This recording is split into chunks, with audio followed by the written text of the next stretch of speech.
आज एक खबर साझा कर रहा हूं। खबर दैनिक भास्कर के आज ही की अखबार की है। हमारी बनास खा रहे हैं बजरी माफिया, और उसके साथ एक तस्वीर लगी हुई, एक फोटो लगा हुआ है। बड़े विकृत सा स्वरूप दिखाई दे रहा है जिसमें बनास का। हालांकि ये न्यूज़ राजस्थान के परिप्रेक्ष्य में लगी है, मगर राजसमंद भी हर रोज अवैध बजरी खनन के इस दंश को झेलता है, पल प्रतिपल इस प्रभाव को महसूस करता है। बनास के इन जख्मों में से कुछ जख्म राजसमंद के द्वारा भी दिए गए हैं। राजसमंद की बात करूंगा, उसमें कमाल की बात यह है कि जिम्मेदारों की बात भी करूंगा, शिकायतकर्ताओं के साथ कैसा व्यवहार होता है उसकी बात भी करूंगा। मगर उससे पहले इस खबर तक पहुंचाना चाहता हूं कि जहां आंकड़े देखेंगे तो आपको भी लगेगा कि स्थितियां कितनी भयावह है। आंकड़े कहते हैं कि एक ऐसा मामला है अवैध बजरी खनन जिसमें कि 4 साल में 4200 केस दर्ज हो गए।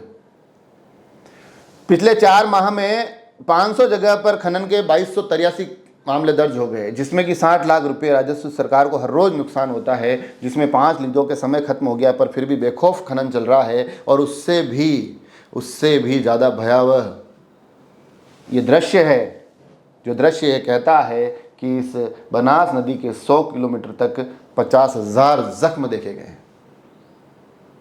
अब आप इन सब स्थितियों से आकलन करिए कि किस प्रकार तो बजरी माफियाओं के हौसले बुलंद हैं, किस तरह से वो बेखौफ हैं।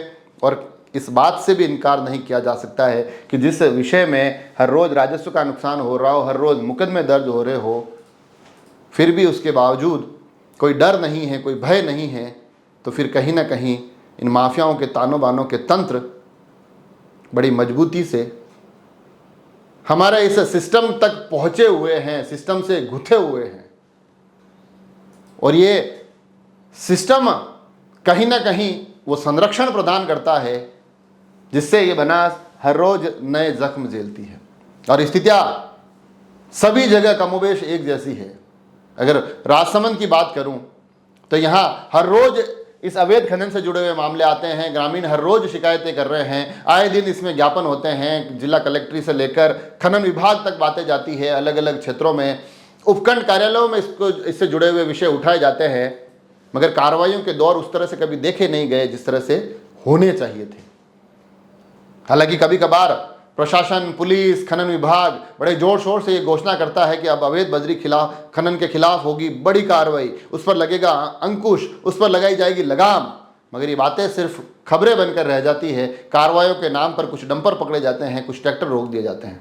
इससे ज़्यादा कभी होता हुआ दिखाई नहीं दिया। कभी ऐसा कुछ नज़र नहीं आया कि कार्रवाइयों का प्रारूप ऐसा रहा हो जिससे कि बजरी खनन करने वालों के मन में कोई डर व्याप्त हुआ हो, कहीं उनमें कुछ भय देखा हुआ हो।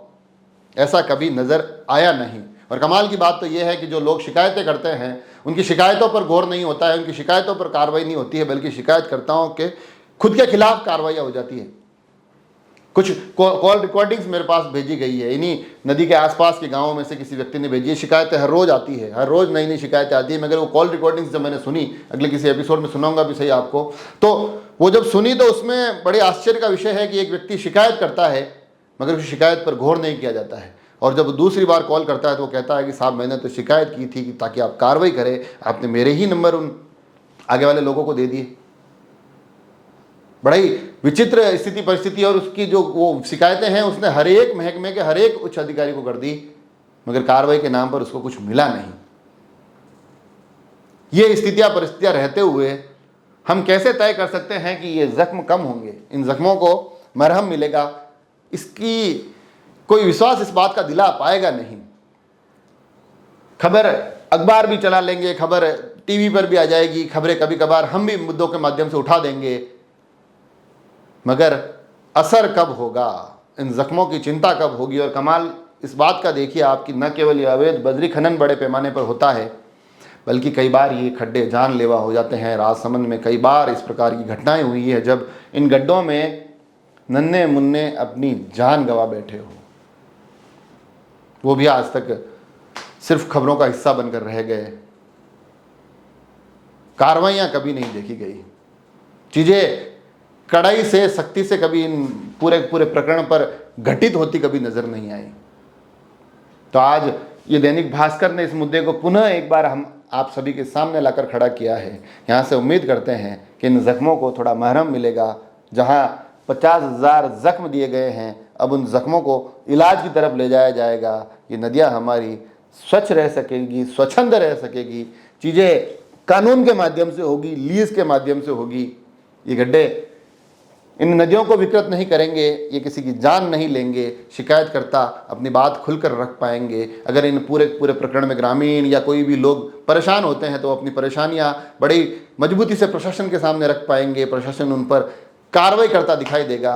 ये तमाम उम्मीदें आज इन खबरों के माध्यम से बन रही है, ये परिणामों तक कैसे पहुंचेगी वो देखने वाली बात होगी। मगर इस एक एपिसोड के माध्यम से उन तमाम लोगों को पुनः आग्रह करूंगा कि आपके आसपास भी अगर ऐसा कुछ हो रहा है, एक बार हमारे साथ साझा जरूर करें। जुड़े रहे राजसमंद एक्सप्रेस से। धन्यवाद।